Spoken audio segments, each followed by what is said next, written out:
Sejam bem-vindos ao Mensagem Ilustre. Eu me chamo Aline e através desse canal quero te apresentar Jesus como a mensagem mais célebre já declarada.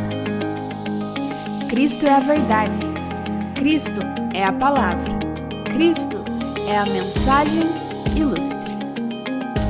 Então fique comigo e aventure-se em mais um episódio dessa brilhante jornada. Se você ouviu o episódio Vamos Jantar aqui do canal, você me ouviu dizer que nós retornaríamos outras vezes naquela mesma história para falar de outros aspectos interessantes e altamente relevantes para a nossa vida. Cá estamos. Não de maneira cronológica, porque vou pular para o final da história, mas iremos tratar de um ensinamento muito profundo revelado por Jesus no desenrolar da trama da mulher que ungiu os seus pés e de Simão, o anfitrião do jantar. Após Simão hostilizar aquela mulher devido à sua fama não ser tão honrosa na vizinhança, Jesus se dirige a ele com as seguintes palavras: Simão, tenho algo para lhe dizer. Pois não, mestre, respondeu Simão. Diga. Um homem emprestou dinheiro a 2 pessoas. Um lhe devia 500 moedas de prata e o outro 50. Porém, nenhum dos 2 podia pagar-lhe. Então ele generosamente perdoou a dívida de ambos. Qual você pensa que o amará mais depois disto? Suponho que aquela pessoa quem foi perdoada a dívida maior, respondeu Simão.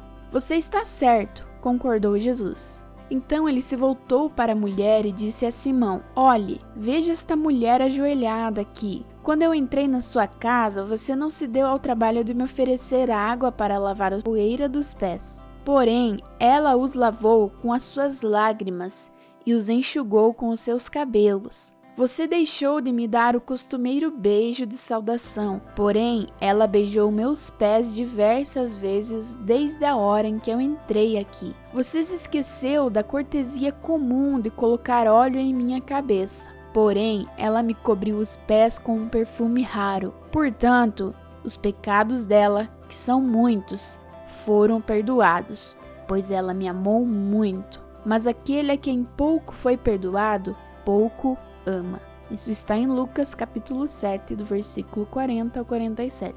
Uau! Que classe de Jesus! Que sabedoria! Que jogada de mestre! Jesus faz uma pergunta muito inteligente a Simão, que o responde da maneira correta. Sim, Simão acertou a resposta porque ele entendia daquela equação. Ele era um fariseu, um conhecedor da lei judaica, um praticante das regras, dos dogmas e das obrigações. Ele tinha clareza sobre o aspecto absoluto e objetivo das coisas. Da mesma maneira que 2 mais 2 é 4, é óbvio que na sua cabeça, quem mais é perdoado, mais irá amar. Porque a sua lógica de pensamento estava baseada na lei, no quantitativo, na mesma lei que dizia olho por olho e dente por dente. Simão era daqueles que acreditava que a obra boa equalizava a obra ruim, que a boa ação anulava a atitude de má fé, que levar comida para os necessitados os isentava da culpa de maltratar os parentes e amigos próximos, que fazer orações grandiosas louvando a Deus bastava para ser livre dos seus erros, que ofertar um pouco da sua riqueza os garantia como pertencentes do céu. Ele realmente acreditava que os pontos positivos aniquilavam os negativos. Eu tenho certeza que a mulher que ungiu os pés de Jesus não conhecia essa matemática e nem tinha experiência nenhuma em realizar essas barganhas e subornos religiosos.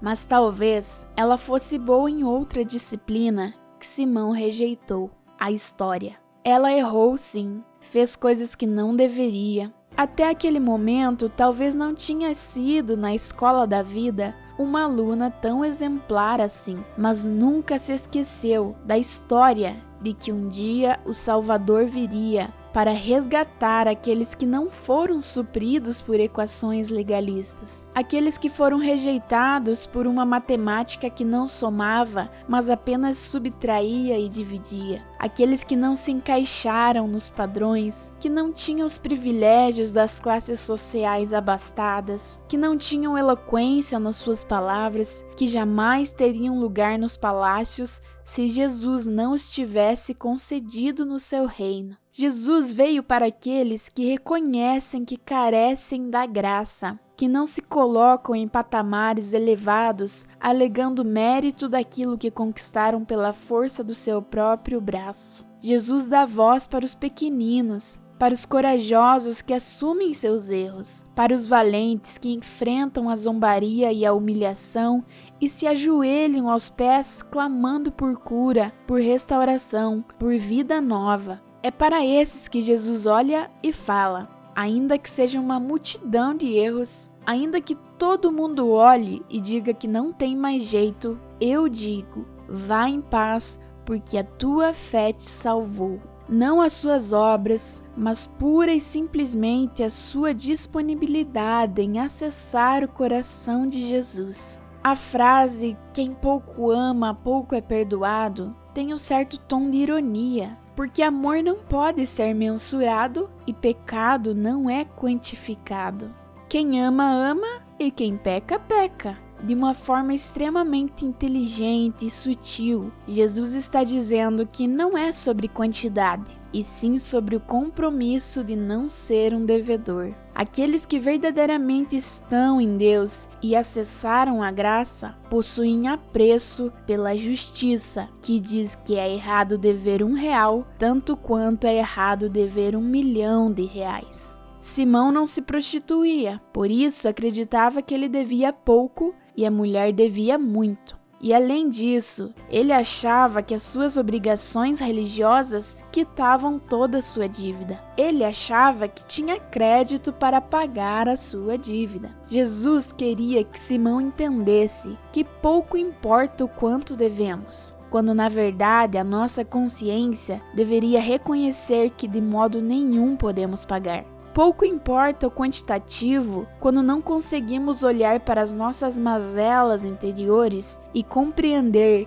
que só Jesus pode nos salvar dessas dívidas. Pouco importa a abundância ou escassez do erro quando na verdade Jesus morreu na cruz, tanto para perdoar o homicídio quanto para perdoar a mentirinha.